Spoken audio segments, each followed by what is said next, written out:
The gentleman from Kentucky is recognized. Mr. Speaker, I'd like to yield 3 minutes to the gentleman from Texas, Mr. Roy. The gentleman from Texas is recognized for 3 minutes. I thank the Speaker, my friend from Texas. I listen to my colleagues talking about the politicization of how we deal with federal employees. The fact is the bureaucracy has never been more politicized than it is today.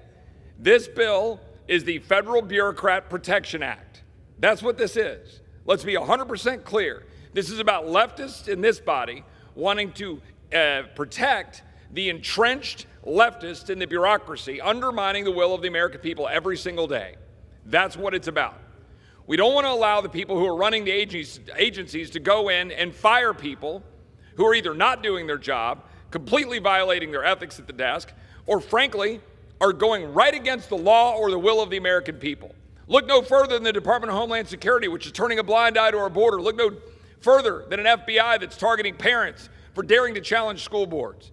That's what your federal bureaucracy is doing. All of these charges being levied saying, oh, this is about hate, going after federal employees. I'm a former federal prosecutor, worked with the Department of Justice. My father worked in the federal government for 20 years, right here.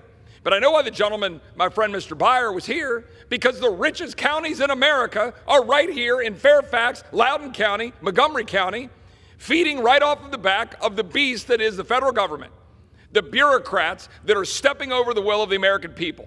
And if we dare put forward legislation like I have to say that those bureaucrats should be able to be fired at will, for example, how about the HUD employee caught using his work email for private business deals? The postal employee arrested for bringing cocaine into the workplace. An EPA employee spent years viewing pornography for 2 to 6 hours of a workday.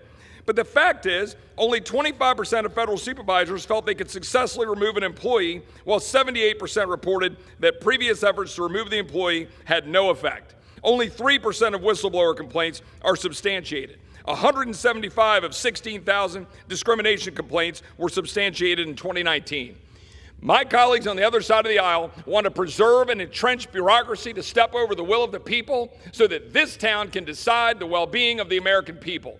That's what it's about. It's about power. It's about the entrenchment of power among bureaucrats. My colleagues know it, and that's why they're trying to advance this legislation. I yield back.